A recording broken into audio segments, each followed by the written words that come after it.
جہاں انیس بے کساں صلی اللہ علیہ وآلہ وسلم نے اپنے جانے سے پہلے اشارہ فرما دیا کہ میرے بعد جو میرا نائب ہوگا اس کا نام ابو بکر صدیق عتیق ہوگا۔ اور دوسری روایات میں یہ پتہ چلتا ہے، جیسے کہ کل کی گفتگو میں آپ نے سماعت کیا کہ حضور سید ابرار دونوں عالم کے سرکار کے حیات ظاہری میں جب ہم سب کے آقا علیل تھے تو ایسے موقع پر 17 وقتوں کی نمازوں کی امامت آپ نے فرمائی، اور مصلی مصطفیٰ پر پہنچ کر کے آپ نے مسلمانوں کے امام بننے کا حق ادا کیا۔ اور ایسے حالات میں دنیا کو یہ مجاز مصطفیٰ نے دے دیا کہ میرے بعد اگر کوئی میرے مصلی کا حقدار ہے تو اس کا نام ابو بکر صدیق ہے۔ اور ایک تیسری روایت یہ ہے کہ جب میرے آقا دونوں عالم کے داتا کائنات کے والی رحمت تمام نے مسجد نبوی شریف کی زمین کی خریداری کی تکمیل فرما لی اور اس کی بنیاد کی جب کھدائی ہو گئی تو سرکار نے بنیاد رکھنے کے وقت اپنے صحابہ کو جمع کیا، اور جمع کرنے کے ساتھ میرے اور آپ کے نبی نے ایک پتھر زمین میں رکھا، اور رکھنے کے بعد میں آواز دیتے ہیں اینا ابو بکر، کہاں ہیں ابو بکر؟ پیارے ابو بکر پہنچے تو آقا ارشاد فرماتے اے ابو بکر میرے پتھر سے ملا کر ایک پتھر تم رکھ دو۔ پیارے ابو بکر نے جب رکھ دیا تو سرکار بیان فرماتے ہیں اینا عمر، کہاں ہے عمر؟ پیارے عمر جب پہنچے تو آقا ارشاد فرماتے ہیں ابو بکر نے جو پتھر رکھا ہے اس پتھر سے ملا کر ایک پتھر تم رکھ دو۔ حضرت عمر نے جب رکھ دیا تو آقا ارشاد فرماتے اینا عثمان، کہاں ہے عثمان؟ حضرت عثمان جب پہنچے تو آقا بیان فرماتے ہیں عمر نے جو پتھر رکھا ہے اس پتھر سے ملا کر ایک پتھر تم رکھ دو۔ جب حضرت عثمان نے رکھ دیا تو ہم سب کے آقا ارشاد فرماتے ہیں اینا علی ابن ابی طالب، کہاں ہے علی ابن ابی طالب؟ پیارے علی شیر خدا مشکل کشاں آگے بڑھے، میرے آقا ارشاد فرماتے علی عثمان نے جہاں پتھر رکھا ہے اس پتھر سے ملا کر کے ایک پتھر تم رکھ دو۔ دنیا یہ سمجھ رہی ہے آمنہ کے لال مسجد کی بنیاد رکھ رہے ہیں، مگر حقیقت یہ ہے کہ ہمارے اور آپ کے آقا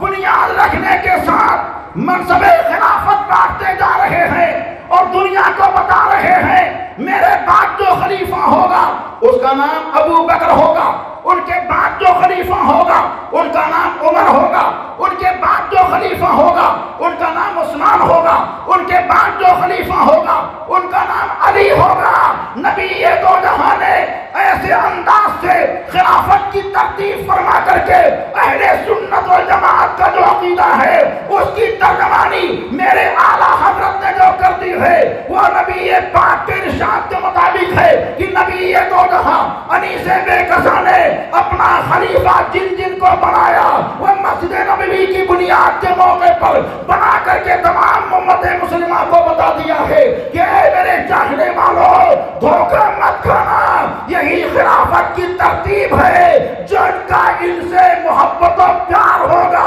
حقیقت میں وہی جنت کا حقدار ہوگا۔ سبحان اللہ سبحان اللہ، نعرہ تکبیر، نعرہ رسالت، علماء اہل سنت۔ حضرات دیکھیے اب اس پر ایک اعتراض تبرعی لوگوں کا ہے جنہیں ہم رافضی کہتے ہیں، وہ کہتے ہیں دنیا میں ظاہری طور پر پیارے ابو بکر صدیق کو اول مانتے ہیں، خلیفہ مانتے ہیں، مگر حوض کوثر پر علی شیر خدا مشکل کشاں اول رکھیں گے۔ یہ ان کا نظریہ ہے، ہمیں پیارے علی کی عظمت سے کوئی انکار نہیں، ہم ہی وہ سنی صحیح العقیدہ ہیں جو شان علی کو بھی بتاتے ہیں، شان صحابہ کو بھی بتاتے ہیں، شان اہل بیت کو بھی بتاتے ہیں، اور جو مجاز نبی دو جہاں نے دیا کہ میری اہل بیت سے محبت کرو، میرے صحابہ سے محبت کرو، اسی مزاج کی ترجمانی انہی کا ایک دیوانہ نبی پاک کی رحمت بن کر صاحب کنز ایمان بن کر کے سنیوں کے اعلیٰ حضرت امام احمد رضا خان بن کر کے کرتے ہیں کہ سنیوں اپنے ایک ہاتھ میں نبی کے یاروں کا دامن رکھو، رکھو اور اپنے دوسرے ہاتھ میں نبی کے گھر والوں کا دامن رکھو. سبحان اللہ. اور الحمدللہ رب العالمین ہم لوگوں کے ایک ہاتھ میں نبی کے گھر والوں کا دامن ہے اور ہمارے دوسرے ہاتھ میں نبی کے یاروں کا دامن ہے. نبی یہ دو جہاں انیس بے کساں سرکار صلی اللہ علیہ وسلم نے اپنے پیار ابو بکر صدیق کی عظمت کیسی بتائی اور کیسے حسین انداز سے تمامی کتابوں کے اندر ان کی نکہتیں موجود نظر آیا کرتی ہے. ان کی شان ایسی اعلیٰ اور بالا ہے. وہ کہتے ہیں کہ دیکھیے ہم ان کو ظاہری طور پر اول مانتے ہیں مگر باطن میں پیارے علی حوض کوثر پر اول رہیں گے. دیکھیے ان کا ایک اعتراض ہے، میرے آقا دونوں عالم کے سرکار غیب کی خبر رکھتے ہیں اور میرے آقا دونوں عالم کے سرکار نے حساب دے دیا ہے. اور ابو بکر صدیق کے تعلق سے ارشاد فرما دیا ہے، یا ابا بکر انت صاحبی فی الغار وانت صاحبی علی الحوض الکوثر. اے پیارے ابو بکر تو میرا ساتھی غار میں بھی ہے اور تو میرا ساتھی حوض کوثر پر بھی رہے گا. نبی یہ دو جہاں انیس بے کساں نے تمامی معاملے کو ظاہر فرما دیا کیونکہ نبی یہ دو جہاں کو